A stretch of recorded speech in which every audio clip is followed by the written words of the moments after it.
What a beautiful life. All that I've got is all that I need. I got you, baby, you got me. What more could I ask for? Beautiful life. Beautiful life. We got beautiful life. I got what a beautiful life. Beautiful life. Listen, I woke up this morning, y'all. The sun was shining oh so brightly. I thought about how good this life is. Back in the day, it wasn't always like this. I think about the things we done been through. I think about the place that I come from. It wasn't always easy, so every day I'm thanking God for the beautiful people everywhere I go. I just need to see your smiling faces at my show. And when you're feeling real love from the family, every day is a gift, y'all, that's all I need. What a beautiful life. All that I've got is all that I need. I got you, baby, you got me. What more could I ask for? Beautiful life. Beautiful life. We got beautiful life. I got what a beautiful life. Beautiful life. Happiness, you know, it feels real good, y'all. For us to get it, then we gotta work hard, y'all. Every day. And don't pay attention to the things they say when they tell you that you can't make it, but you can if you try, y'all. When life is rough, I know sometimes you wanna cry, y'all. Just keep the faith and don't question. Ain't no need of stressing. Your life is still a blessing. It's not about the cars, the money, or the clothes. You can believe these things will only come and go, but when you're getting real love from everyone you meet, it's a blessing, y'all. It's magic, y'all. What a beautiful life. All that I've got is all that I need. I got you, baby, you got me. What more could I ask for? Beautiful life. Beautiful life. We got beautiful life. I got what a beautiful life. Beautiful life. And now we all been blessed to be here, so it ain't no need for stress. We don't worry about the things that we can't control. We just pray and hope for the best. You don't need a whole lot of money. You don't need no fancy car. You ain't gotta be famous or a movie star. Just be happy with who you are. You got some food on the table and a place to live, and that's a beautiful life. You got somebody you can love, family and some kids, and that's a beautiful life. You got money in your pocket just to pay your bills, and that's a beautiful life. It's a beautiful life, y'all. Welcome to the We Be Swangin' Show. Today is October 22nd, and I want to, start off with the crazy news that is happening in Canada right now, in the capital of Canada, in Ottawa, where a soldier was killed who was on duty at the memorial, and they're not sure if there was one or two shooters. The officer was killed, and some soldiers that were on duty doing some drills, they ran in to help, and it's all on CNN right now. It's breaking news right now. So we pray for the people in Canada right now. Also pray for that soldier's family that was killed, which is, in their terms, in the Canadian government's term, a very horrific day for them. So today is Wednesday, October 22nd, and I had an amazing weekend. This weekend, Sharon Lucas, who was on the show a few weeks ago, she was talking about her Authors and Readers Rock Weekend. And it's an event that she's been doing for about 10 years now. I think it's 10 years. And she had her event this weekend in Bowie, Maryland. Not Bowie, as NCIS always wants to say. It's Bowie. She was in Bowie, Maryland this weekend. And when I tell you I use the term a lot, but that's all I know how to use. But a phenomenal time. This weekend, she had Kimberly Roby Lawson, and I know I'm saying her name backwards, Kimberly Lawson Roby. She was the keynote speaker on Saturday, and I got to see a lot of my dear author friends who I hadn't seen in over a year. Like I said at the previous Creatures, Crime, and Creativity Conference. This is like a reunion when authors get together. So this weekend was the Black Readers and Rock Weekend. And this is where a lot of authors come together, but not only a lot of authors, this is a little different from a lot of conferences. This targets book clubs, and the book clubs that are targeted, they come down for this weekend, and they look to see new authors that they're going to be reading at their book clubs. Now, this is a good thing for me, and let me tell you why. Because last year at this event, book clubs had contacted me right after the event and wanted me to come to their meetings and discuss my novel with them. Not a problem. And that is how the Book Divas on Tour started, because they said, do you know any other authors? And this is when me and K.R. Ray and D. Lawrence decided, you know what, we can do this. We're going to do this. Singers can do it. We can do it. None of us are Diana, and we don't pretend that we can sing. I can sing in the shower, but that's about it. And so we converged on these different book clubs. Now, when the book clubs come to this Reader and Rock weekend, what they do is they go around, they buy your books. Like this one woman, I don't even know how she was going to get these books home, because she traveled via airplane. She had over 60 books that she bought, because she bought 2 from each author. The reason she did that is because she was the president of a book club. So her book club already had what they were reading until the spring, but it was up to them to make a decision on what they were going to read for the summer and next fall and winter months. So she literally went around to every single author, and it was about 50 authors there. She went to every author, bought all of their books, and then she bought the special guests that were there. Pat Sister Betty George Walker was there, who is hysterical in her own right. She writes gospel comedy novels, and if you haven't read Sister Betty novels, they are hysterical. They are just the funniest thing ever, and they're based off of, as she said, real life people that she see going to church every Sunday. But they're not, well, she did say some of them are actual people. I'm not going to give out the names, because she gave out the names. I'm like, Lord Jesus, if these people ever find out that she actually writing about them, I don't think she going to be writing no more novels, because she gave them, in her novels, she has names like Sister Prayed Up. Like, so I'm like, okay, I'm thinking that there's a woman in the church that's always praying. And then there's one called Sister Sneaky Ass. So I'm guessing this woman might be sneaky and sleeping with everybody. I'm not quite sure, but I would not want to be Sister Sneaky Ass. But this conference is run by Sharon Lucas, and she does such a phenomenal job with it that if you don't get in early, you don't get to go to this, because she only sells a certain amount of tickets. And once those tickets are gone, you out of luck. So I'm always making sure that I'm going to be at her event, because it is such a great time. The Divas and I, we were there because we had our table, and we had it all set up. And I gotta say, it was nice, because the event starts on Friday night. And on Friday night, there's like a reception. And this year, she did a couple of panel discussions in the evening. So it starts on Friday night around 7:30.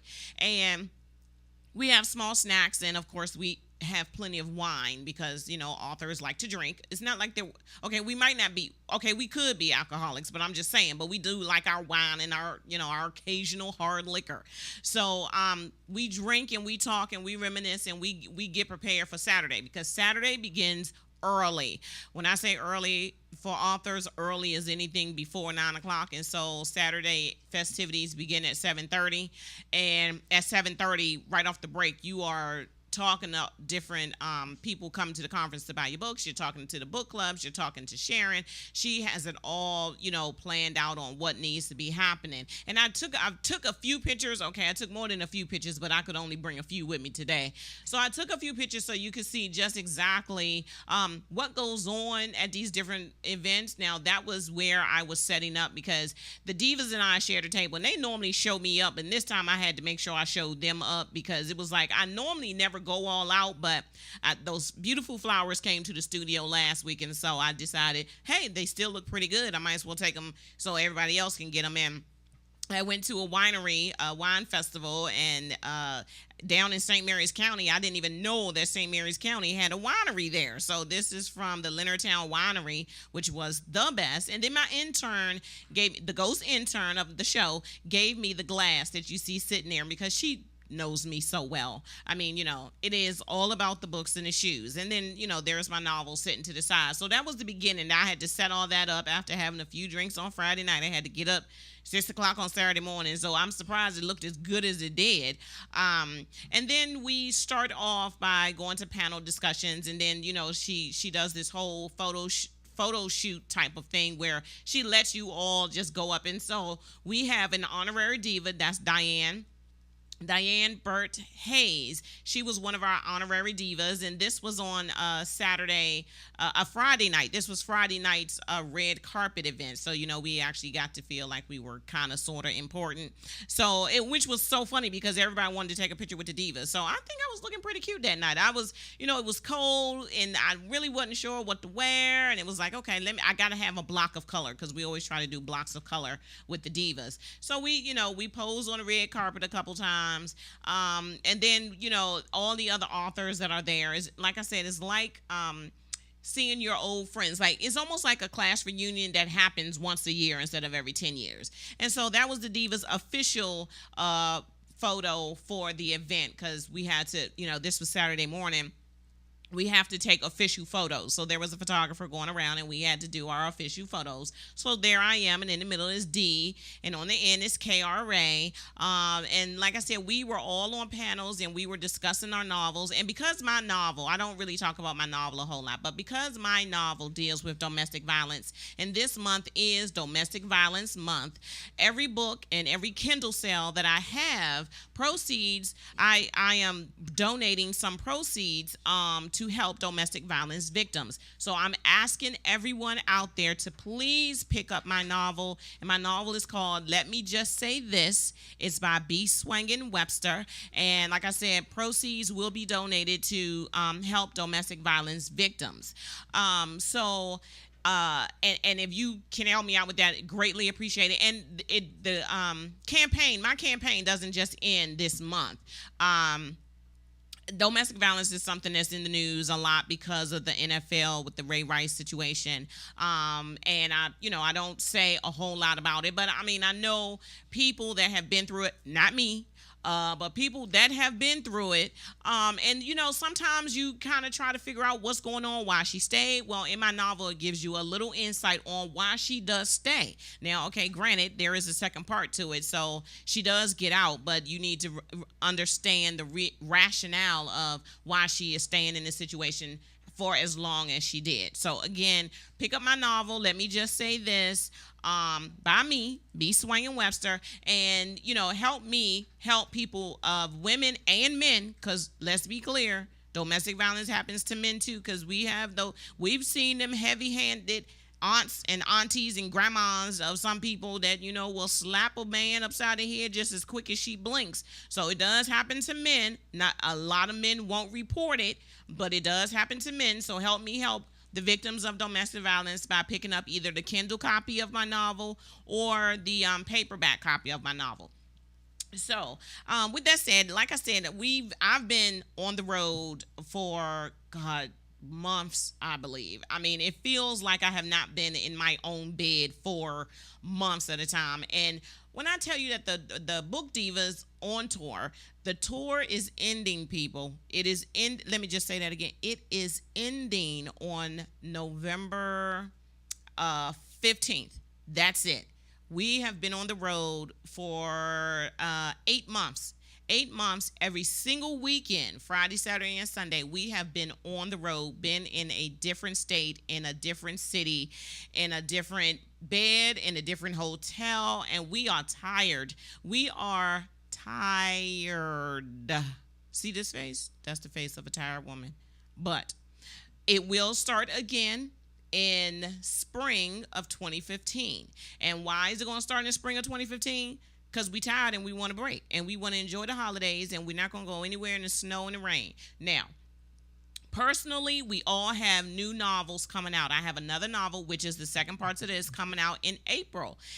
D. Lawrence has another novel coming out, I believe, in June or July. And KRA has another novel coming out in the summer. So just as we all have our new releases coming out, we will be back on the road. We'll be back.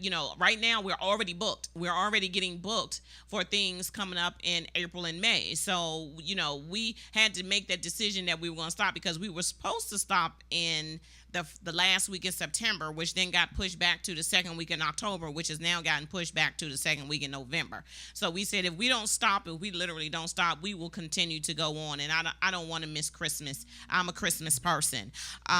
So what we will do is we will have different events that we're going to do, and we will make sure that, and I will make sure that we have the Divas back on, and that we will talk about everything that we're doing and talk about all the places we will be going and the people we will be seeing starting in April.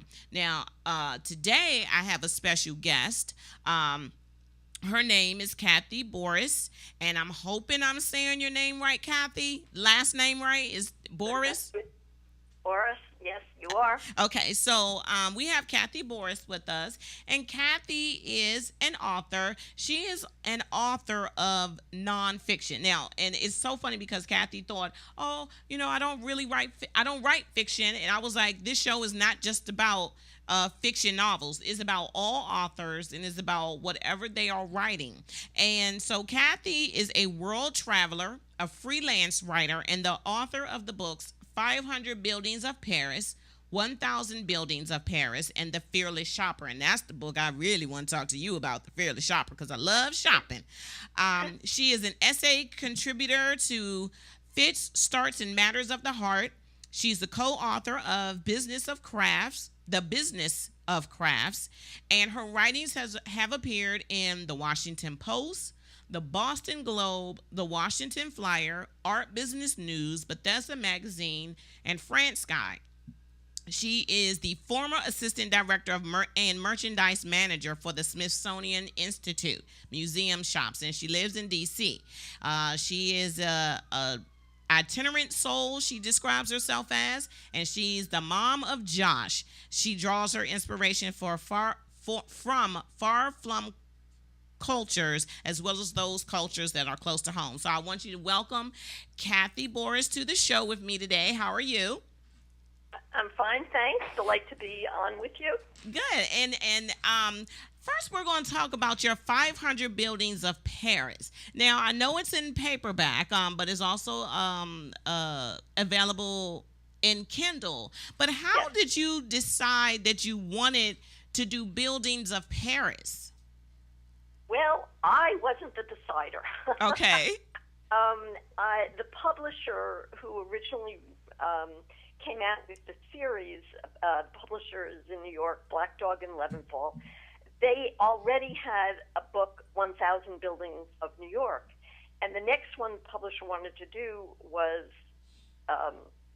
Paris.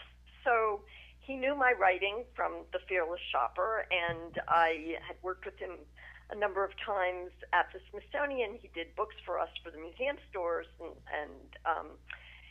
and so he knew my writing. I had just come back from a trip to Paris. It was actually accidental that I got the gig. I was at a book trade show, and I was telling him about having spent a month in Paris, and a month wasn't long enough. So he handed me his 1,000 building book of New York. And I said, oh, this is nice. I thought he was showing me his new book. Uh-huh. And he said, well, the next one is Paris. So I raised my hand, and he assigned it to me. I said, I'll do it. Well, I had no idea what I was getting myself into. So wait a minute. So he just asked if you wanted to go to Paris? I mean, he just asked anybody if they wanted to go to Paris? No. He asked if I wanted to write it. The next. Okay. Because next in the series, there had been an author, and he was coming out with a New York book, and next he wanted to do Paris. So having just come back from Paris, I said very naively, I'll do it, not having a clue. I just thought I'd figure it out as I went along. I mean, I have a background because these are 500. Well, the hardcover version is 1,000 buildings of Paris. So there are 1,000 duotone photographs. I was not the photographer, but I wrote the text, and the text is all about the architecture, the history, or just a good story of each of the 1,000 buildings, and then the revision is 500 buildings. And, when I kind of tried to do a combination of architecture, history, and story, if there's about a paragraph of text of each one, and thank God if I got tired of writing about the pediments and the columns, then there was a story that maybe Picasso invented cubism here, or Hemingway drank with his buddies in this bar. And so, I tried to find some interesting stories that related to each one of the buildings. So did he give you a list of the buildings, or did you No, have to find 1,000 buildings? I had to make the 1,000 building list. Oh my gosh. And yes, well, so he sent me to Paris for 2 weeks to make this list. Wait a minute. So you only had 2 weeks to make a list of 1,000 buildings? Yes. So where did you start? Like, when you arrived in Paris, did you have to go to, I don't know what they have in Paris, like the tourism department or something, and say, can I have a list of all the buildings you have? Thank God that Paris is one of the most popular cities in the world, and there are a zillion books on Paris. But the Parisians also take great pride in their city, and they have for a long time etched into the buildings the name of the architect and the date. And on very many streets, they have a little plaque with the history of what happened on the street. I literally walked the streets of Paris. So you got the list, and so then you just had to navigate your way, but you only had 14 days. So how Go ahead. Yes, how was it going to be possible that in 14 days you were going to actually be able to visit 1,000 buildings, and I'm assuming you had to have a photographer with you to take pictures? No, this was only to make the initial list of those 14 days. And Okay. I worked with 2 other people who were living in Paris, and then I didn't need the photographers with me at the time. I mean, I took pictures, I made notes, I worked with someone there who was helping me, who knew Paris really well. And of course, I had access to dozens and dozens of books as well, so I could cross-reference things. But all I had to do on that trip was make the initial building list. Okay. I got you. So I didn't you start writing it until the fall. That was June, and I didn't start writing it until the fall of the year. So did you get, so in the first 14 days, you made the initial list. So did you know that when you came back to the States, did you know, or did they say, okay, now you're going to have to go back at some point, or was it just, you're going to have to just make the list and you got your 2-week trip in Paris and that's it?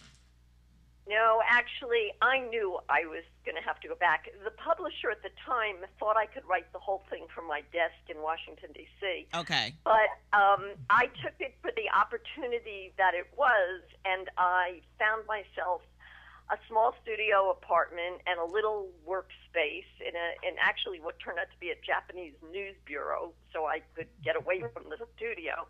And I decided to go to Paris for 6 months on my own dime, basically. Oh, I was about to say, because now that's a pretty good gig, and I was going to say, I'm an author. I can write. Hey, if next time you need to go to Paris, all you got to do is just call me. I have a passport. I travel light. I got a minuscule advance, and with that, I just said, I'm going to Paris. I have no obligations here. My son is in college. I'm going to Paris. Wow. Yeah, see, if I ever get that opportunity, I am throwing up the peace sign, and I'm like shutting up the house, and I'm like, I'll see y'all later. I'm going to Paris and writing about some buildings. I mean, what do you need to write about 500 windows in Paris? Because I can go with you. I don't eat much, and I barely sleep. I could go out there and do the research for you.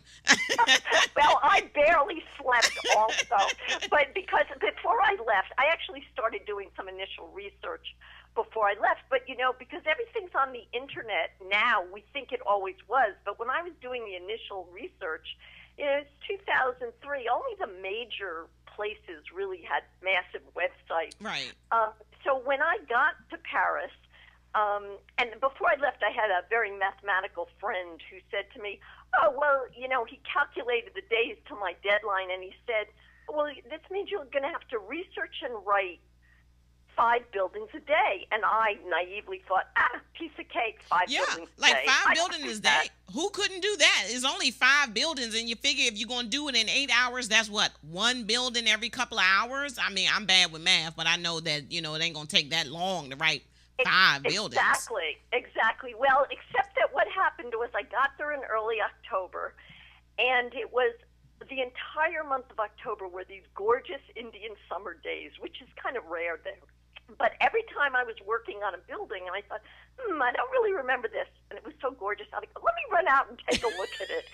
And so I woke up about a month later in a complete panic, grabbed my calendar, and started counting the days to my deadline. And I always give myself, as an author, a false deadline, so I have time to revise. Mm-hmm. So I counted the days, and I excluded the weekends so I'd have time to catch up if I was behind. Mm-hmm. And I realized in a complete panic that I had to research and write 20 buildings a day. Oh, well, wait a minute. So wait. Now, how you go from 5 to 20? That sounds like you wasn't really doing any writing while you were in Paris. Well, no, I was, but I just wasn't doing it fast enough.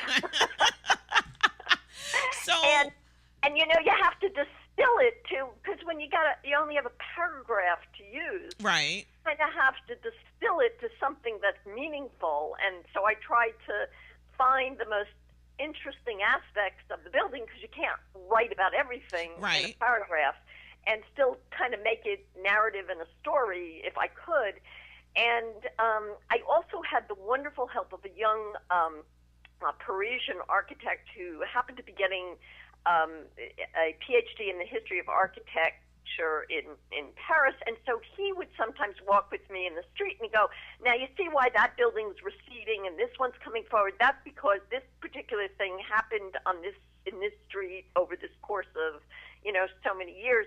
But I was so panicked about doing the whole thing that I would make little stick figures, and during the morning I researched the buildings that had a lot of long history, because it could have had 2,000 years worth of history in Paris.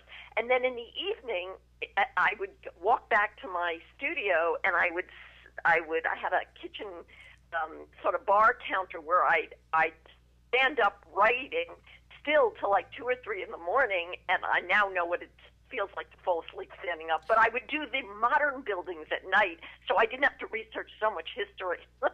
Well, and it sounds so fascinating. So this book, The 500 Buildings of Paris, how long did it actually take you to get it from start to finish? Did it take you the entire 6 months to write the book? Or was it like condensed and then you had to put the photos together? So like, did it take a couple months, or did it take a year? Or how long did it actually take you?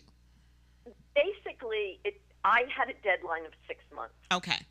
And it's organized by, I don't know if you know Paris neighborhoods, but they're called arrondissements. Oh, yeah, I go to Paris every weekend. I know the neighborhoods like the back of my hand. Okay.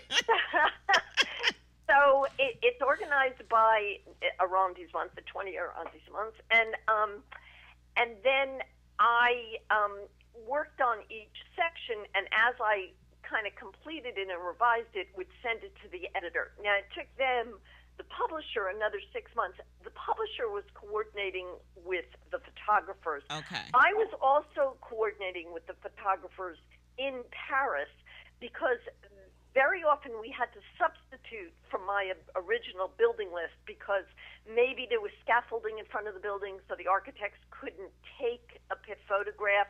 Okay. Or maybe, like the American Embassy was on my original list, but the American Embassy refused to have their photograph in the book. Okay. So there were times, and there were also, there's a strange copyright law on the French book. Strange, it's different from the U.S., where if the building is 80 years old, or Young rather, the architect or the architect's estate owns the copyright to the facade of the building.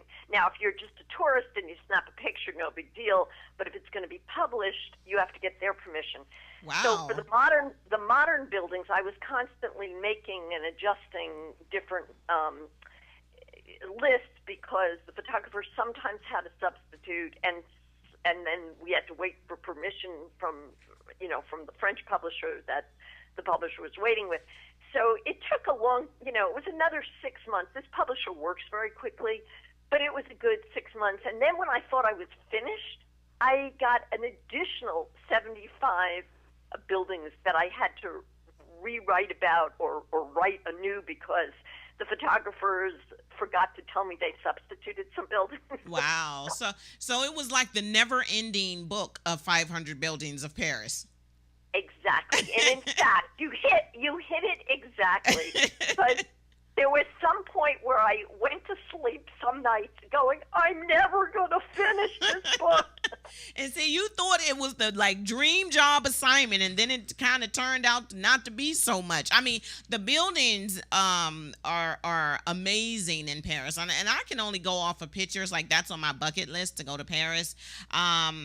Because I am a wanderer. I just like to wander around. So for me too. You know what they call that in French? What? You are a flaneur. A snaneur? That flaneur, you wander. I wander too. That's my favorite thing to do. Wander. Well, now I can be known as whatever that a snaneur. I'm a French name. I have a French name, so I always wanted to have some other kind of name than what my name is. So that's a pretty good name to have.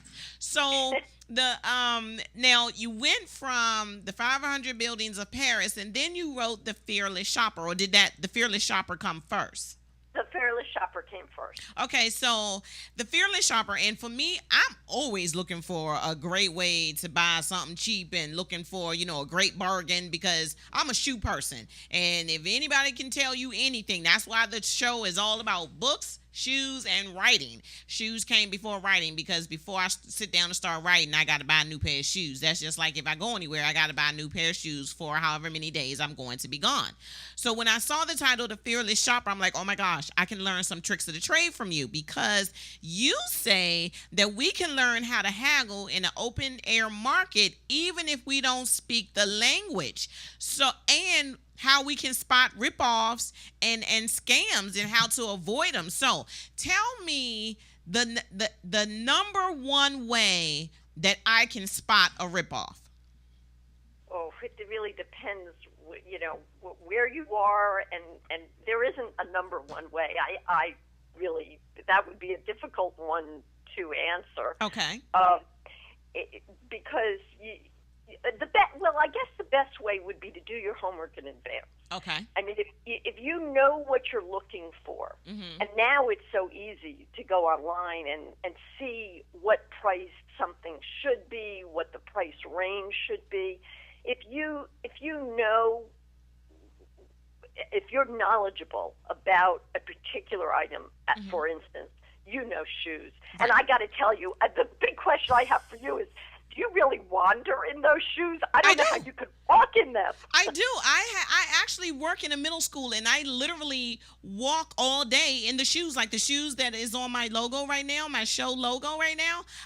During the summer, girl, I am walking the halls with those shoes. I'm a Chanel, whatever. Well, I am so impressed. I'm so impressed. I don't think I could walk on those when I was 20. Oh, yeah. I mean, it took practice. And the funny thing is, in my 20s, I was only wearing 3.5, 4-inch heels. It wasn't until I got to be in my 30s that I went up to 5.5, and now I'm at 6.5-inch heels. And it's like the older I get, the taller I get. So I'm never going to have that thing that the older I get, I shrink. That will never happen because I'll just buy a higher heel. Well, I love that. Well, you would be a great person to go for shoe shopping with, for sure. Oh yeah, I give tours. I'm thinking about getting a tour bus and giving tours, just loading up a whole bunch of ladies and men and getting on the tour bus and going down to Pentagon City and we go shoe shopping. Go, girl. So now, can this book, your savvy tips on how to find the best bargain, can that be used like at yard sales, or is this for when you're going absolutely. out? So okay, so if I'm going to a yard sale and I really see something for $20, and okay, the person wants to get rid of it and they have it for $20, do I just pay the $20 or do I try to talk them down? It depends there are a lot of little techniques, and actually I've even done this, and people think you can't negotiate in stores in the United States, but I've negotiated in department stores and it's worked. Wait, in department store, wait a minute. Like in the mall? Yeah. Wait, you can bargain. You can do that in the mall. Like, I know you can do it if you find a scratch on something or a little small tear or the button missing. I know that you can like go to the register and say, "Hey, I still want this, but can you give me 10% off?" You can do it with anything else? It pretty much, and it depends on how you do it, and also how much money you're spending. I mean, if you're spending an awful lot of money, and if you buy 2 of the same thing or 3 of the same thing, say you like a pair of shoes and you just love them and they're super comfortable and they're dynamite and they come in 2 colors or 3 colors. There's nothing wrong with just politely and in a friendly way saying, well, hesitate. If I got both of them, could I get a discount? I mean, all you can do is ask. All they can do is say no. Hey, let me tell you something, Kathy. Now see, I buy shoes, like I'm buying for twins or something. Like, I'm always buy shoes 2x2, like I'm going on Noah's Ark. It's 2x2 or 4x4. That's how I'm buying shoes. So are you telling me that if I go into the naturalizer store and I'm buying, because I went in there the other day and I bought 4 pairs of shoes, and I just, plunked the shoes down. They told me how much it was. I gave my money and that was it. But you're telling me that if I go in that store and I'm buying 4 of the same pair of shoes, and they were the same pair of shoes because they had them in black, brown, tan, and red. So I wanted all 4 colors. And you're telling me that I could have said, hey, I'm buying 4 of the same shoes. Can I get 2 for a discount or something? No, I wouldn't say, can I get 2? You're buying 4 pairs of shoes. You are a very good customer to them. Okay. Especially if they know you and you've been in that, the store before. And a lot of times you can sort of say, I can't decide if I can afford all of them, or you just hesitate a little, and then you say to them, I'm trying to decide between this one and this one. What if I got both? Could I get a little discount? What? Kathy, when I tell you, you have just made my day. When I tell you, the people know me in the stores. They really do. They know me in DSW and they know me in Naturalizer, because when I go in there, they say, "Oh, hi, Sandra, how are you? We got the new stock in." And, they take me to the back and I buy my little shoes. But they don't even know. I'm telling you right now. Okay, see, right now, I'm going shopping on Friday. It was already a shopping trip I had planned. Me and my girlfriends Yvette and Carmen, we're going shopping on Friday. And I can guarantee you, honey, that we are going to hit the shoe stores and we're going to walk out with some discounts. This is like the price. Do you want some shoes, Kathy? Tell me what size you wear. I can buy you a pair. I'm going to be saving money now. I figure I can hey, anybody got a birthday coming up that needs some shoes, just let me know, because I'm going to try this method. I'm going to try getting a discount. If I get that discount, because let me tell you something. I did that whole coupon thing, extreme couponing thing. I got that down to a science right now, people. So once I figure out that I can go buy shoes for a discount, what? Oh, my goodness, Kathy, you done made my day. You done made my day. Now, that isn't to say that everyone's going to give it to you, but you can ask. And the other thing I do is I never ask with a lot of other people around me. Okay. I find it quiet because I don't want them to think they're going to be obligated to give something special to 3 other Okay. customers. So do you ask for the manager? And they might think if they give me something, the other person will hear and they'll have to give the other person something. And so I'm always pretty quiet when I do it, and not too many people around. Okay. And the other thing is that, I once was in a big bookstore chain, and I was buying some books to do some research, and I didn't quite realize how much I had added. I was like over $200 a book. Okay. And I said, as he started ringing up, I went, "Oh my gosh, $200!"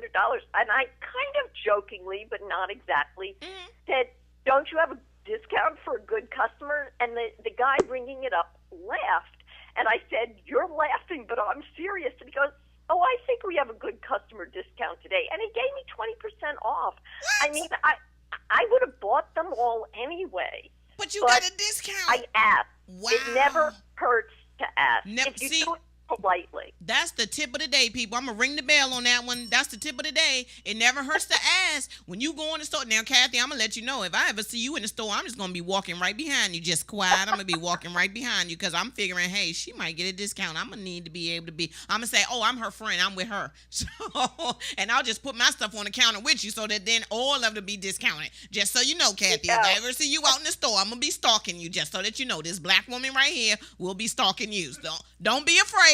I'm just looking for a discount. But now, okay, so how do I use this if I'm going abroad? I can do the same thing? Well, again, you sort of have to do a little homework. I mean, there are a lot of markets, a lot of, street markets. You mentioned yard sales here. The first time I was negotiating, I didn't even realize I was negotiating. I happened to be in Hong Kong on a buying trip, but I needed a watch, and I walked into this little tiny jewelry store, and they had a lot of watches. I had the price that I wanted to spend in my head and no more. I think maybe at the time it was $100, let's just say. Okay. And I didn't like the watches he had at that price. So he tried to show me watches that were $150 and $200, and there was one I liked, and I went, "No, I really can't afford it. Thank you anyway." And I walked out the door. Well, I was maybe a half a block away when I get a little tap on my shoulder, and he said, "You're my first customer of the day. Bad luck if I don't sell. You can have that watch at $100." What? Wow. So I didn't even know I was negotiating. Oh my! And see, you know what? That's good to know because I am going to St. Martin in February, and trust and believe when I tell you that I am going to be using that method. I'm using that method when I go to St. Martin. Now, here's the funny thing, because sometimes, The opposite of that is to be the last customer of the day, because this happened to me in Indonesia.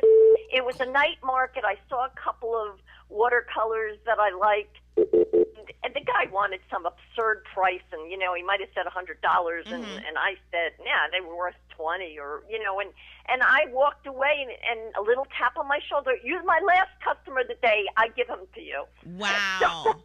And but, you know what? it's hard to exactly time that. Right, exactly. The thing about this, and here's just one last tip about it, Okay. is that if you have to have it, and the guy won't, or whoever vendor it is that won't sell it, they know their bottom line and that they will lose money. And if you walk away and you really want it, I've heard more people say, "I wish I had bought XYZ." Okay. But they didn't. But so if you really, really want it, and it's a fair price, don't walk away. But if you're buying multiples of something in markets and things like that, you can always negotiate down. And the other thing is to have in mind the maximum price you would pay for the item. Okay. And then start from way lower than that. Okay, so let me ask you, so with this strategy, because I think it's a strategy, with this strategy, you know how you get the sales papers on Sunday, and a lot of people say, "Oh, I really want this television or this laptop or this computer or whatever," and you know that you've seen it at another store cheaper. It might not be at that store cheaper right now, but they might have had it on sale cheaper.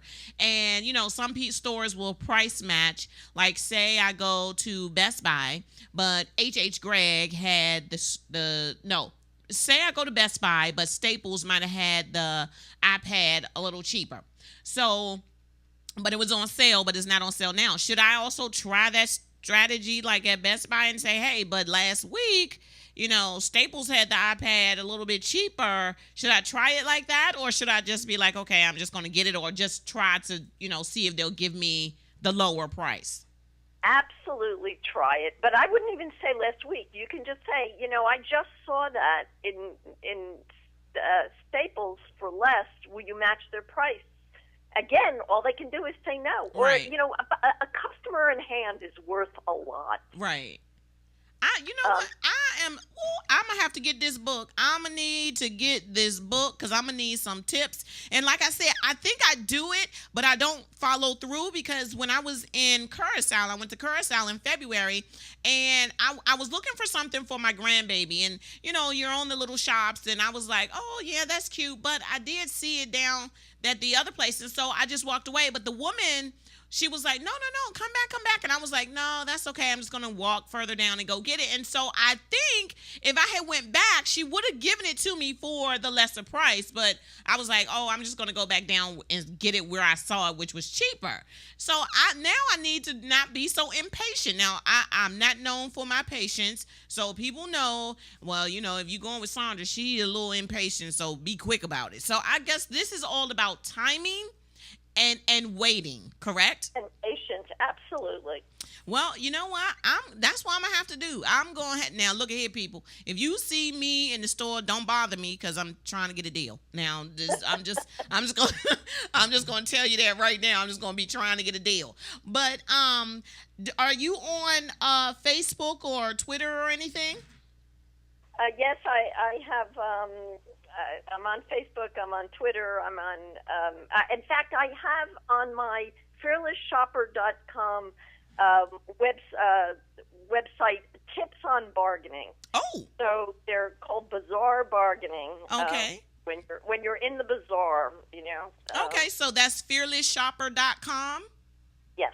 Okay, so people, if you want to learn how to be a fearless shopper and how to get the best deal on the planet, you need to go to www.fearlessshopper.com. And Kathy, I want to thank you for being on the show with us today. The hour flies by when you least expect it, but it was such a thrill to have you on here talking about your 2 novels.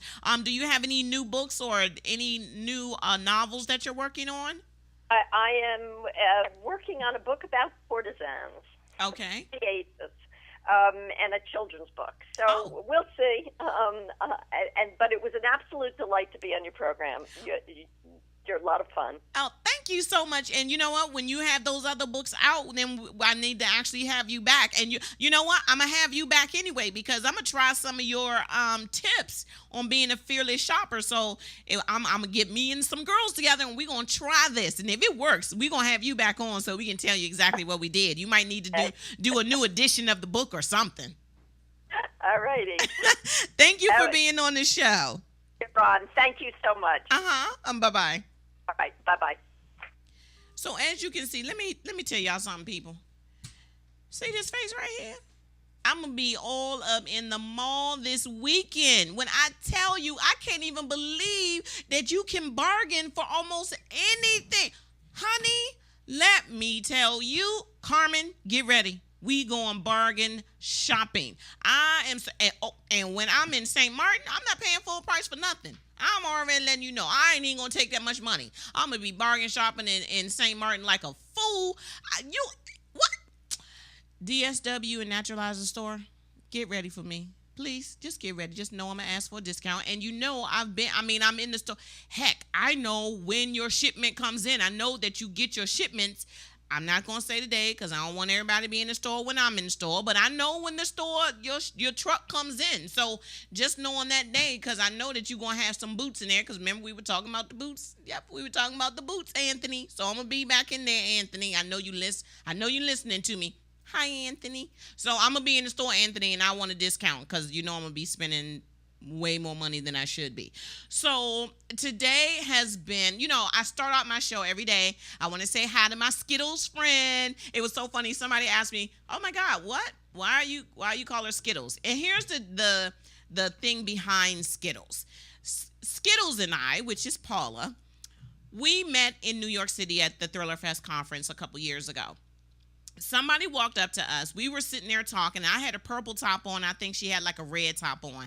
And they said, oh, wow, you look like a bag of Skittles. So, ta-da, Skittles. That's how Skittles came to be. So I want to say hi to Paula because in December, another friend of ours, Jeff Markowitz, his book is coming out, and the bookstore is right around the corner from where Paula works. So I'm going to be coming to New York. I'm thinking I might be coming up a day early. Might have to hang out, do some girl things in New York City, and then head on over down to I think it's in Manhattan at this book club, store will be in, because Jeff Markowitz has the funniest mystery book ever. And you can't really call a mystery funny, but this book is hysterical. I got to pre-read it, and it's about a man who thinks he might have killed his girlfriend, but he's not quite sure, so he tries to dispose of the body, and by disposing of the body, he cuts it up, and then he loses it, and then somebody finds it, and then they lose it, so the body keeps being lost. So, in the end, you got to figure out who has the body, who actually killed him, and did the body ever get buried. So it is hysterical. So his book comes out in December. And my other girlfriend, Annie, she has a book based right here in D.C., people, about D.C. athletes that's being murdered. Okay, it's not real. It's fiction, but is a DC-based thriller by Annie Rose Alexander, Retribution. That'll be coming out December 1st. Jeff Markowitz, Death in White Diamonds, comes out December 15th. Hopefully, Skittles' book will be coming out soon, because I know she's listening, and she's probably laughing right now at her desk because I'm calling her out about her book. So hopefully she's working on that this weekend, and that book will be coming out. And, a lot of my friends have books coming out, and I just want you all to know that you have to support your local authors. Please, please, please, if you do nothing else, give the gift of reading. This weekend, I'm going to step up on my soapbox for a second. This weekend, Sharon Lucas talked about how, now that there are not that many bookstores, and, we only have one major bookstore, which is Barnes & Noble, and we are not in it a lot. Not a lot of fiction authors get in Barnes & Nobles. So you have to support your local authors by either buying it from Amazon, or buying it from the website, or buying it from the publisher. But please support by buying a book. Kids nowadays do not know how to read, and they don't know how to read because they're not getting books as gifts. What are they getting? They're getting an iPhone 6. That's what they're getting. Okay, if you give them an iPhone 6, put a couple of books on there, because Apple, iBooks, they sell books. Load up a couple of books on there. Or, better yet, before you buy them that iPhone, how about you make them read a couple of books? If you know that you want to give them the iPhone for Christmas, okay, it is October 22nd. December 25th is about 2 months away, right? Do the math. Make them read 4 books. Make them sit down, pick out a book, and make them read it. If they do, you say, you know what? I think, I'm supporting you and supporting literacy by helping you read. So give them a book. Buy them a Kindle. Good grief. A Kindle is a good gift. I got a Kindle and I lost my mind a couple years ago. So I use that Kindle like I use my shoes. I'm using it every day. I don't go anywhere without my Kindle. So if you want to give the gift of something, give the gift of reading. Better yet, give the gift of a local author. There are plenty of authors in the DC, Maryland, and Virginia area that you can support. Prime example, Kay Lowry Moore, her show, Confessions and Conversations, that's on at 9 o'clock on WLVS. She's an author. Did you know that? She writes books. Go out and buy her book. Sanji and Mutariq, they are authors. Their book, I Now Pronounce You Single and Happy, that's a book that they wrote. Go support them. Show love for all of your WLVS family. We are everywhere. We are like a credit card. We everywhere you want to be. We are in 32 countries. I hit 21 of them. So come on, people. We in the U.S. We need your support to keep this going. I'm going to have some phenomenal guests coming up in the next couple months and in the new year. Just so that you know, R.L. Stein will be here. Ann Rice will be here. Her son Christopher Rice will be here. Kimberly Roby Lawson will be here. Trice Hickman will be here. All of these people, New York Times best-selling authors. These are people that are my friends that have said to me, hey, You want me to be on your show? Okay, cool. John Gilstrap will be here. Jeffrey Deaver will be here talking about his new book. And I'm telling you, I read that book and it was off the chain. The Skin Collector, oh my gosh, just read it. Read it with the lights on, but read it no less. Jonathan Graves, the new book from John Gilstrap. Jonathan Graves, The End Game, phenomenal book. So this show is all about books, shoes, and writing. I'm going to have some erotica writers on here. So, honey, get ready because it's going to be hump day to the fullest when we have erotica authors on here. This show is not for your little ones. This show is not for your teenagers. This is for the grown and sexy audience. Okay? I want to say a special thank you to Handsome. I was having a very rough week last week. He let me cry on his shoulder, like literally cry on his shoulder, and I was just looking a hot mess. But, you know, he took me for all that I was, and he gave me some great words of encouragement. And yes, I know that I am worth way more than what I gave myself credit for. And so because of that, that's why I can say I'm living a beautiful life. So until next week, everyone, I will see you then.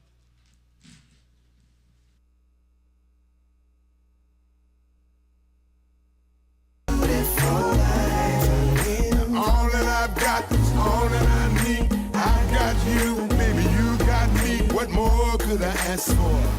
Beautiful life. Beautiful life.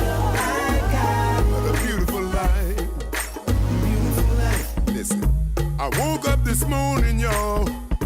The sun was shining oh so brightly. I thought about how good this life is. Back in the day, it wasn't always like this. I think about the things we done been through. I think about the place that I come from. It wasn't always easy, so every day I'm thanking God for the beautiful people everywhere I go.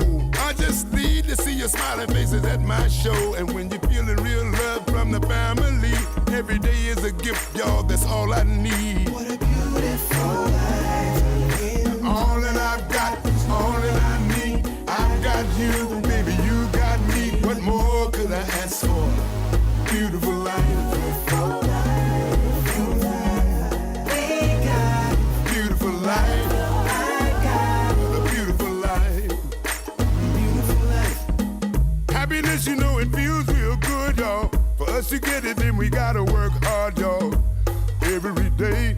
And don't pay attention to the things they say when they tell you that you can't make it, but you can if you try, y'all. When life is rough, I know sometimes you wanna cry, y'all. Just keep the faith and don't question. Ain't no need of stressing. Your life is still